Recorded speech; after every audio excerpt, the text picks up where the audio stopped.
de manera que tenemos la suerte de tener como primer invitado en el estudio de RPP al señor Pedro Catareno, que además de haber sido primer ministro, es un abogado, profesor universitario, que podrá explicarnos los alcances de este concepto lavado de activos.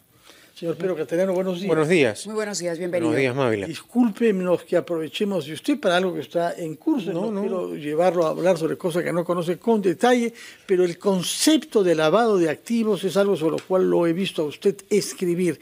¿En qué consiste y qué relevancia tiene para las campañas políticas en el Perú? El caso más ilustrativo para entender lo que es lavado de activos es el de Alejandro Toledo.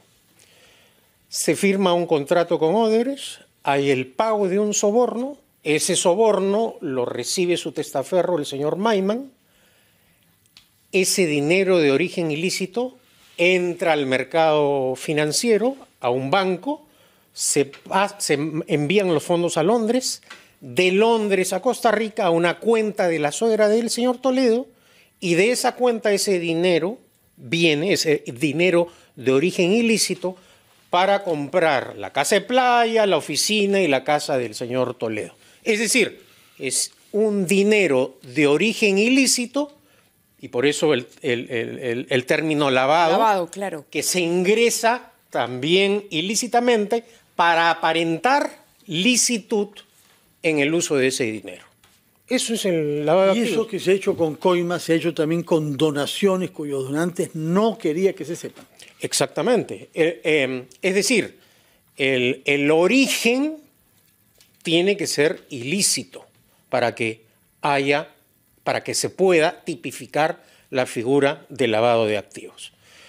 Pero me gustaría también acotar el tema de que ya no, los defensores de los congresistas dicen que no son descuentos sino aportes. Que en realidad, voluntarios, además. Sí. Sí. Que lo que debería estimularse es a que estos trabajadores se acojan a la colaboración eficaz. Es el momento oportuno para desenmascarar la corrupción del Parlamento. No puede el país seguir con esta clase de congresistas que llegan como representantes del pueblo a enriquecerse o a cometer actos de corrupción. O sea que, al margen de que si hay actos ilícitos, cuando uno denuncia, comete el delito de omisión de denuncia.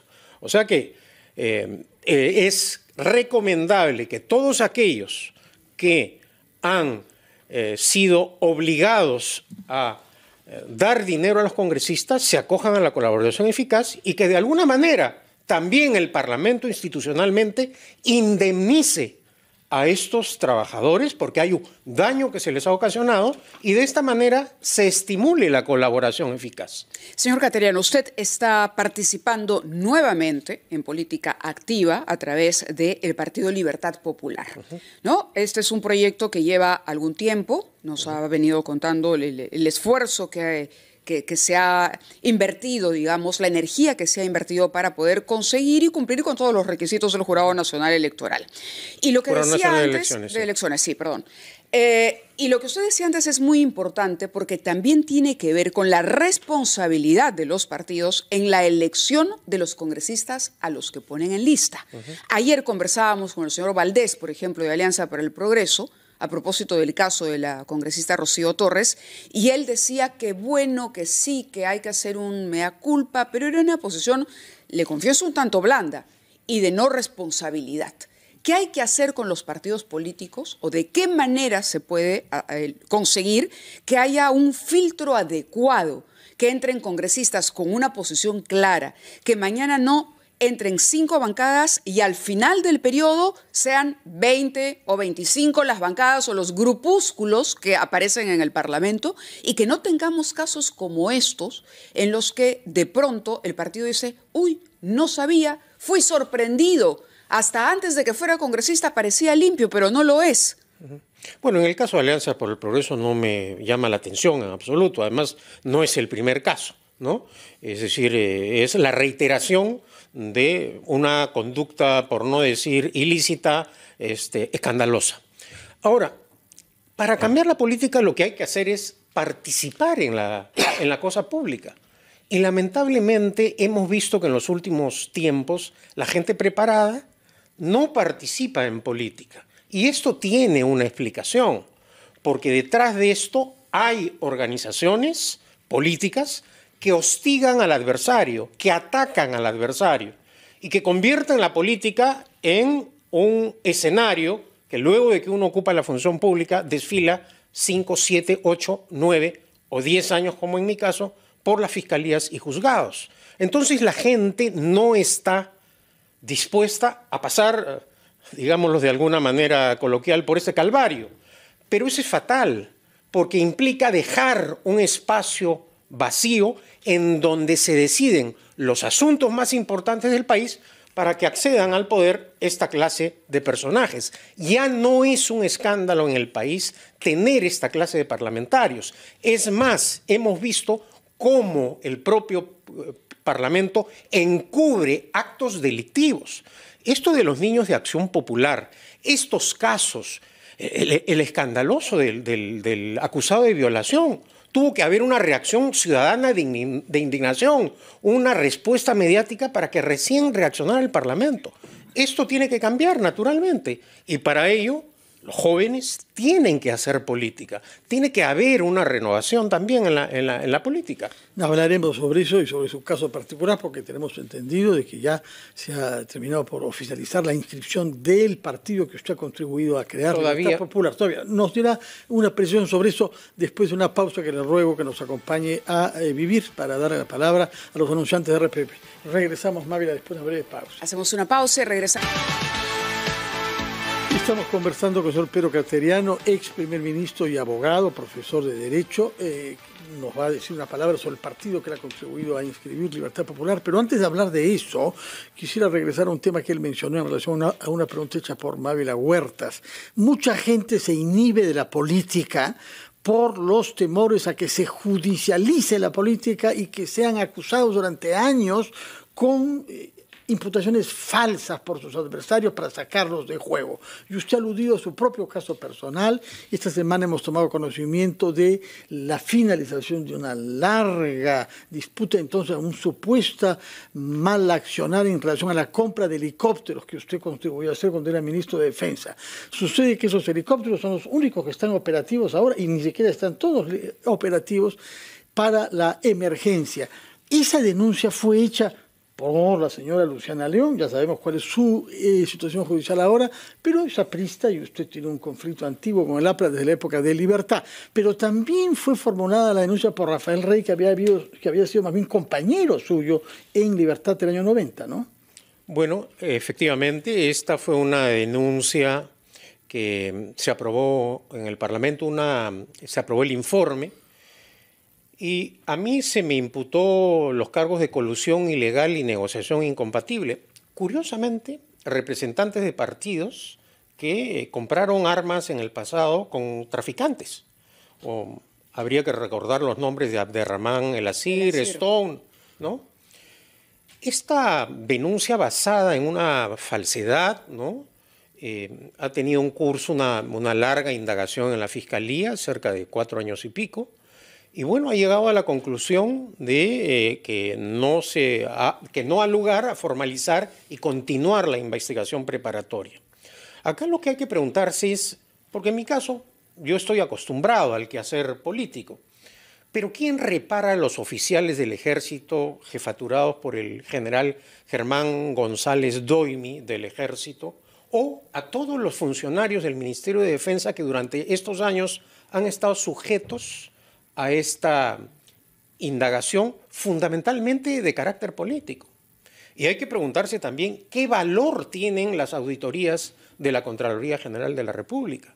Porque a diferencia de los gobiernos de mis adversarios, todo el proceso de compras que efectué, porque creo que es bueno hacerlo, se notificaba a la Contraloría General de la República, se informaba detalladamente a la Comisión de Defensa del Congreso, a la Comisión de Presupuesto. Todas las reuniones fueron públicas con embajadores, ministros de Estado, y luego, cuando se concretaron, en la casi totalidad de los casos, se llevó a la prensa para que vieran las caras de las personas con las que se firmaban los contratos y verificaran in situ en las fábricas, en el caso del satélite, en Toulouse, en el caso de los aviones Sky de Corea, en Corea, y con países que realmente tienen una seriedad. Es decir, ¿qué hubiese sido del país sin los 4 avioncitos Spartan que se compraron a Italia y que todavía son investigados? ¿Qué hubiese sido del país en la pandemia, en la reconstrucción del norte sin los helicópteros rusos, o sin el satélite, o sin los buques de la Marina, que después de 10 años de adquisición, ahora abren una investigación porque ya venció el plazo del antejuicio constitucional? Entonces, acá, a diferencia de otros países, se denuncia y no pasa nada. Tú en Estados Unidos o en un país europeo le imputas un cargo a una persona desde el punto de vista penal que no tiene sustento y pierdes, tienes que indemnizar. Eso no ocurre en el Perú. Entonces yo creo que esta es una de las razones por las cuales la gente no participa en política. Es cierto que hay corrupción. Claro que hay corrupción.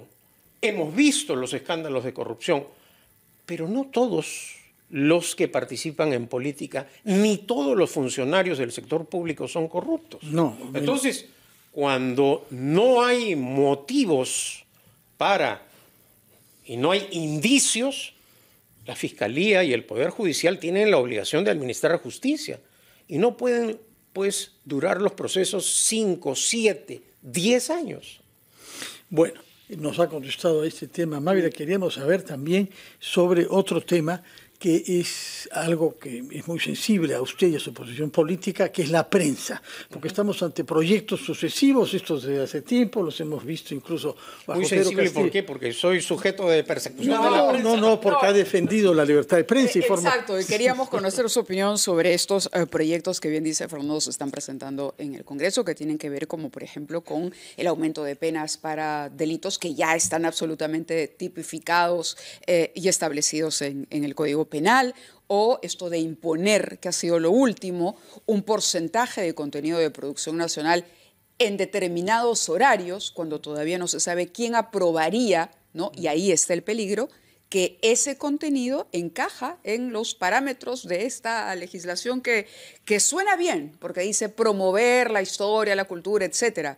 La pregunta es, ¿quién decidiría qué es cultura, folclore o música emergente? Me parece que es incluso el término. A mí no me llama la atención. Claramente es un proyecto de ley anticonstitucional que no tendría mayor trámite en una democracia seria.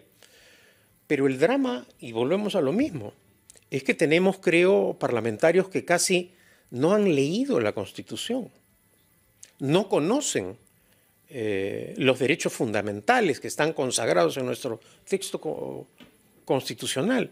El otro día yo escuchaba este debate a raíz de la discusión que hubo, los intercambios de pareceres en el último escándalo del Parlamento. Y bueno, intervenciones de parlamentarios alegando derecho a la insurgencia. El día de la vacancia, de la discusión de la vacancia por incapacidad moral permanente que se intentó contra la presidenta Boluarte, ¿no? Entonces uno se preguntaba, después de las intervenciones de los señores congresistas, ¿han leído la Constitución? Creo que ni la han hojeado. Entonces es un peligro público que le entreguemos periódicamente el poder a personas que no tienen convicciones democráticas, que están o que llegan al poder en vientres de alquiler, partidos sin doctrina ideológica y política, agrupaciones sin cuadros técnicos, que es Perú Libre. Ahora estamos viendo lo que nos ha colocado en el Parlamento el señor Cerrón y el señor Castillo. Esta congresista que dice, pues, no es, o sus defensores, no es descuento, es aporte. Estos son actos delictivos. Cachugarte, ¿no? Del exactamente, claro. Ex Perú Libre, ¿no? Sí. Porque como... Ministra de la Mujer, ¿eh? Exactamente. Entonces, acá estamos en una situación crítica y esto hay que detenerlo Esto hay que cambiarlo. Y la única manera es que la gente participe en política. Nos queda pocos tiempos, señor Cateriano, y queríamos preguntarle sobre su partido, ¿no? Sí, claro. Libertad Popular. Usted nos decía, está prácticamente ya todo listo. Es además muy meritorio que después de su experiencia enfrentando denuncias y viendo cómo se archivan y se reabren, se haya lanzado usted a esta nueva aventura política. ¿Cuál es la situación en este momento del partido? Bueno, este es un proyecto político liderado por Rafael Belaúnde Llosa, que yo desde el comienzo lo he apoyado decididamente. Creo que hemos superado los dos escollos más difíciles. El número de afiliados, ya tenemos 26.000 afiliados de Libertad Popular, y los comités a nivel nacional. Estos requisitos de ley ya los hemos superado. RENIEC ha hecho la revisión semiautomática, ya los militantes de Libertad Popular y los comités figuran en el ROP, el Registro de Organizaciones Políticas, que es el registro del Jurado Nacional de Elecciones, y ahora estamos a la espera de la notificación del Jurado Nacional de Elecciones, que tengo entendido está revisando los estatutos de Libertad Popular, y luego la recta final será el periodo que acá se denomina de tachas, en donde se abre el espacio para que los ciudadanos ejerzan su derecho contra una persona o cualquier aspecto del partido. Pero ciertamente ya estamos en la recta final. Tengo que agradecer a los miles de afiliados de Libertad Popular a nivel nacional y de todas aquellas personas que a lo largo del país han apoyado.